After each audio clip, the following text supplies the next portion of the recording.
Hello मेरे प्यारे दोस्तों, कैसे हैं आप लोग। दोस्तों, आज के इस वीडियो में मैं आपको टाटा म्यूचुअल फंड हाउस की तरफ से आने वाले एक नए म्यूचुअल फंड के बारे में मैं आपको बताऊंगा। अभी हाल ही में एक ही दिन में टाटा ने 6 नए नए इंडेक्स फंड को लॉन्च किया है, यानी कि म्यूचुअल फंड को लॉन्च किया है। वो सभी एक इंडेक्स कैटेगरीज का है, इसलिए मैं इंडेक्स फंड कह रहा हूं। तो एक ही दिन में 6 नए नए म्यूचुअल फंड आए हैं, तो मैं एक एक करके सभी के बारे में बता रहा हूं। तो आज के इस वीडियो में जिस इंडेक्स फंड के बारे में बताऊंगा, उस इंडेक्स फंड का नाम है Tata Nifty auto index fund. तो आज के इस वीडियो में मैं आपको इसकी पूरी जानकारी दूंगा कि यहाँ पे जो पैसे आप इन्वेस्टमेंट करेंगे वो पैसा आपका कहाँ पे लगाया जाएगा, कितने पैसे से आप इन्वेस्टमेंट को कर पाएंगे, क्या क्या चीज, यानी कि इस फंड से जुड़ी हुई सारी जानकारी मैं आपको दूंगा। तो वीडियो को शुरू से लेकर लास्ट तक आप ध्यान से देखिए। वीडियो में आप नए हैं तो हमारे इस चैनल को वारिस ऑफ फाइनेंस को सब्सक्राइब कीजिए फाइनेंस से जुड़ी सभी वीडियोस को देखने के लिए। चलिए बिना देर किए आज के इस वीडियो को हम शुरू करते हैं। तो सबसे पहले मैं यहाँ पे व्हाइट बोर्ड पे फंड का नाम लिखता हूँ ताकि आपको नाम याद हो जाए, फिर मैं उसके बारे में आपको बताने की पूरी कोशिश करूंगा। ठीक है, तो चलिए फंड का नाम पहले हम यहाँ पे लिख देते हैं। फंड का नाम भी देखने को मिलता है Tata Nifty, Tata Nifty auto. ये ऑटो को आप समझ लिए, आपको क्लियर हो जाएगा कि हमारा पैसा कहाँ जा रहा है। ठीक है, ऑटो इंडेक्स फंड, मैंने शुरू में ही आपको कहा है कि ये एक इंडेक्स कैटेगरीज का म्यूचुअल फंड है। ठीक है, म्यूचुअल फंड ही है लेकिन किस कैटेगरीज का है, इंडेक्स कैटेगरीज का है। ठीक है, एनएफओ है तो यहाँ पे हम एनएफओ को जो है वो ऐड कर दिए हैं। ठीक है, चलिए अब हम देखते हैं कि यहाँ पे नाम से हमको क्या क्या जानकारी मिल पाएगी। नाम समझ गए कि क्या नाम है तो पैसा हमारा कहाँ जा रहा है ये हम समझ पाएंगे। अब देखिए तो यहाँ पे साफ लिखा हुआ है टाटा, यानी कि जो फंड है, जो म्यूचुअल फंड हाउस है वो क्या है, वो टाटा म्यूचुअल फंड हाउस है जो इस फंड को मैनेज कर रही है। यहाँ पे क्या है, निफ्टी ऑटो।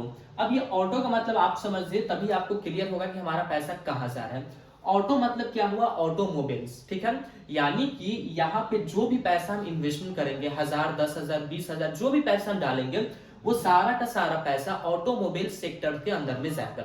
ये म्यूचुअल फंड कंपनी क्लेम करती है कि ये एक थीमेटिक कैटेगरीज का म्यूचुअल फंड है, लेकिन ये एक थीमेटिक के साथ साथ सेक्टरल म्यूचुअल फंड भी है, क्योंकि इंडेक्स फंड है। ठीक है, इंडेक्स म्यूचुअल फंड दोनों आप समझ जाएगा। ठीक है, तो ये किस कैटेगरीज का है, ये एक सेक्टरल म्यूचुअल फंड है। ठीक है, तो यहाँ पे जो भी पैसा हम इन्वेस्टमेंट करेंगे वो सारा का सारा पैसा हमारा जो है वो ऑटोमोबाइल्स के अंदर में जाएगा।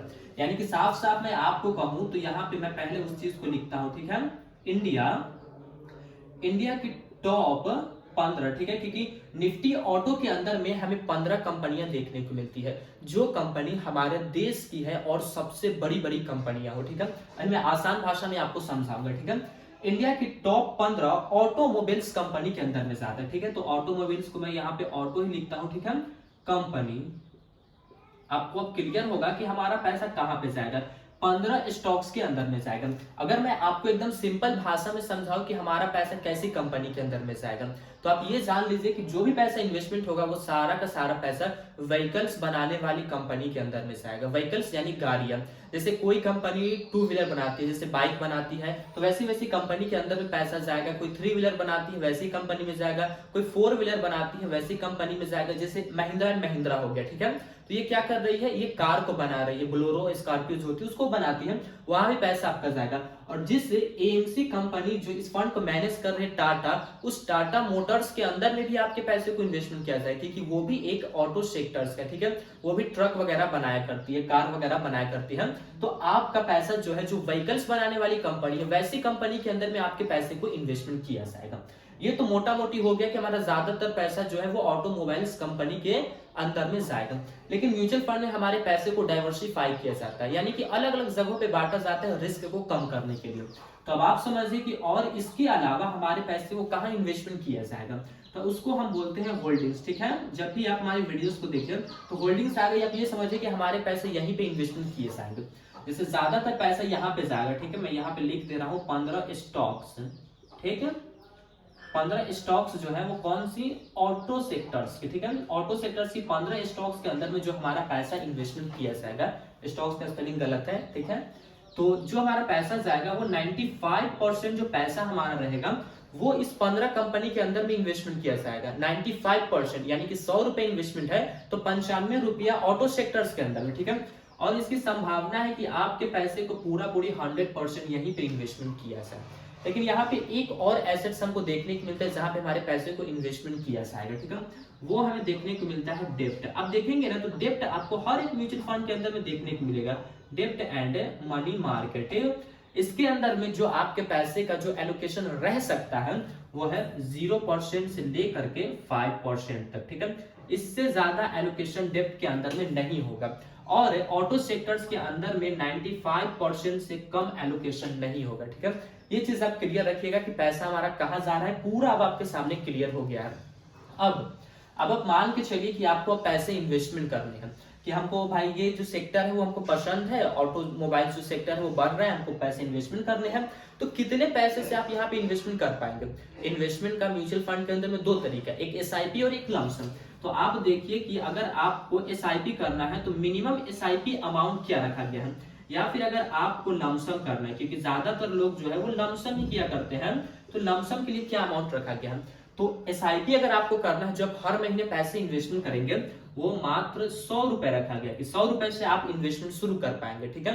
लेकिन वही अगर आपको लमसम करना है तो थोड़ा सा अमाउंट यहाँ पे ज्यादा है। कितना ज्यादा है? आपके पास 5,000 रुपए होने चाहिए। 5,000 से कम आप इस फंड के अंदर में पैसे इन्वेस्टमेंट नहीं कर पाएंगे, ठीक है। ये चीज आप समझ के चलिए। तो 5,000 आपके पास है तो आप लमसम इन्वेस्टमेंट कर पाएंगे। अब यहाँ पे पैसा में इन्वेस्टमेंट करेंगे तो हमें कैसे यूनिट्स मिलेंगे, ठीक है, तो उसको हम बोलते हैं एनएवी प्राइस। एनएवी प्राइस क्या रखा गया? हर एक म्यूचुअल फंड जो आता है, एनएफओ आता है, उसका 10 प्राइस हमको देखने को मिलता है कि 10 रुपया में आपको एक नेट एसेट वैल्यू जो है वो आपको मिल जाएगा, ठीक है। यही प्राइस 10 रुपए है। अब हम बात करते हैं कि ये तो फायदों की बात हो गई कि पैसा हमारा जाएगा, वहां लगेगा तो हमें फायदा होगा, लेकिन ये फंड भी तो आपको पैसे को मैनेज कर रहा है, वो भी तो आपसे चार्ज को लेगा। तो कितना चार्ज ये हमसे ले रहा है, ठीक है। तो यहाँ पे देखिए उसको एक्सपेंस रेशियो को, ठीक, एक्सपेंस रेशियो। एक और चार्ज होता है वो है एग्जिट लोड, यानी कि आप पैसे इन्वेस्टमेंट किए हैं और जब आप उस पैसे को निकालने के लिए जाएंगे उस वक्त आपसे क्या चार्ज लिया जाएगा, ठीक है। तो देखिए एक्सपेंस रेशियो हमें एनएफओ रहते भर में नहीं बताया जाता है, यानी कि ये खाली रहता है, लेकिन मैं अपनी हर एक वीडियो में आपको एक्सपेंस रेशियो बताता हूं कि अंदाजन इतना एक्सपेंस रेशियो लगेगा, ठीक है। कितना? 0.30% के आसपास ही आपका एक्सपेंस रेशियो रहने वाला है, यानी कि 30 है तो 35 हो सकता है या फिर 25 हो सकता है, आसपास ही रहेगा। इतना ज्यादा आपका एक्सपेंस रेशियो यहाँ पे नहीं रहेगा, क्योंकि एक इंडेक्स फंड है, एक सिंपल इन्वेस्टमेंट है कि पैसे डाल दिए फंड मैनेजर को, कोई दिक्कत नहीं है, क्योंकि 15 जगहों पे उनको पैसे इन्वेस्टमेंट करना है, ठीक है। अब एग्जिट लोड, कि जब हम पैसे विड्रॉवल करना चाहेंगे, हमने मान लीजिए कि 5,000 रुपए इन्वेस्टमेंट कर दिया, मान लीजिए कि हमको कभी पैसे की जरूरत पड़ती है, तो कब हम पैसे को निकालेंगे तो हमको चार्ज लगेगा और कब हम निकालेंगे तो चार्ज नहीं लगेगा। देखिए यहाँ पे टाइम ड्यूरेशन जो रखा गया है वो है 15 डेज, ठीक है, कि अगर आप अपने इन्वेस्टमेंट किए हुए पैसे को 15 दिन के अंदर में, यानी कि आपने 1 तारीख को इन्वेस्टमेंट किया है और आप चाह रहे हैं कि 10 तारीख को हम निकाल ले, 12-13 को हम निकाल ले, तो यानी कि 15 दिन से पहले आप निकाल रहे हैं, तो इस केस में आपसे चार्जेस लिए जाएंगे। कितना? 0.25% जो है वो आपसे एग्जिट लोड चार्ज किया जाएगा, जो कि बहुत ही कम है, क्योंकि टाइम भी कम है और चार्ज भी कम है, तो ये ज्यादा मायने नहीं रखता है। फंड बहुत अच्छा है, ठीक है, बाकी लास्ट तक आप सुन के जाइएगा। अब हम बात करते हैं कि ये फंड कब लॉन्च हुआ है, कब ये क्लोज हो जाएगा और कब हमको इस फंड का अलॉटमेंट मिलेगा, ठीक है। चलिए अब हम देख लेते हैं इसके एनएफओ की लॉन्चिंग डेट को, कि किस दिन इस एनएफओ को जो है वो लॉन्च किया गया है। लॉन्चिंग डेट जो हमें देखने को मिलता है वो है 8 अप्रैल, यानी कि 8 अप्रैल के दिन ये फंड लॉन्च हुआ है 2024 में। और ये क्लोज कब हो जाएगा, यानी कि ये जो है वो एक्सपायर कब हो जाएगा, किस दिन तक हमें यहाँ पे टाइम देखने को मिलता है। तो यहाँ पे जो आपको टाइम देखने को मिलता है वो है 22 अप्रैल, ठीक है। 22 अप्रैल तक की आपके पास टाइम है कि आप एनएफओ रहते भर में अपने पैसे को इन्वेस्टमेंट कीजिए। देखिए एनएफओ रहते भर में फायदा बस आपको यही होगा कि आपको 10 रुपए के हिसाब से ही आपको यूनिट्स जो है वो मिलते हैं, ठीक है। लेकिन जब एनएफओ क्लोज हो जाता है उसके बाद जैसे जैसे मार्केट बढ़ता जाएगा उसी रेट पे आपको एनएफी मिलेगी। तो यही खेल होता है, बाकी और कुछ नहीं है। अब देखिए कि इस फंड का आपको जो है वो अलॉटमेंट कब मिल जाएगा, यानी कि आप एनएफओ रहते हुए पैसे इन्वेस्टमेंट करते हैं तो आपको उस पैसे की जो भी होल्डिंग्स रहेगी वो आपके पोर्टफोलियो में कब शो होगी। तो वो हमें देखने को मिलता है 25 अप्रैल। 25 अप्रैल के आपके पोर्टफोलियो में सारी चीज जो है वो शो होने लगेगी कि आपने फलाने फलाने जगहों पे अपने पैसे को इतना इन्वेस्टमेंट किया है, इतना यूनिट्स मिला है और कितना प्रॉफिट में गया, कितना लॉस में गया है, सब 25 अप्रैल यानी कि 26 आप मान के चलो सब आपके सामने में आ जाएगा। देखिए फंड काफी अच्छा है। अच्छा समझने से पहले आप ये जानिए कि जो एक सेक्टरल और थीमेटिक कैटेगरीज का फंड होता है वो बहुत रिस्की होता है।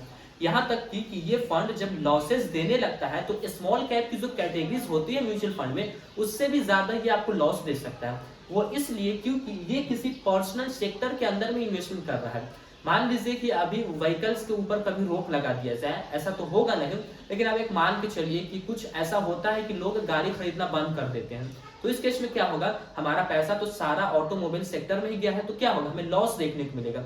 अब जब सारे लोग जब कार खरीदने लगेंगे, बस खरीदने लगेंगे, बाइक खरीदने लगेंगे, तो इस केस में क्या हमें फायदा होगा।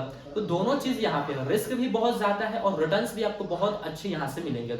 इस फंड में आप इन्वेस्टमेंट करने से पहले मैं आपको एक सलाह देता हूँ, इस कैटेगरीज का Nifty auto index fund categories का म्यूचुअल फंड मार्केट में अवेलेबल है। इंडेक्स फंड जो है वो मार्केट में अवेलेबल है, आप सर्च कीजिए जा करके, उसके बारे में आप देखिए कि वो कैसा परफॉर्मेंस कर रहा है, वो कैसा रिटर्न्स बना करके दे रहा है, क्या क्या चीजें सभी आप देखिए, फिर आप इन्वेस्टमेंट कीजिएगा, ठीक है।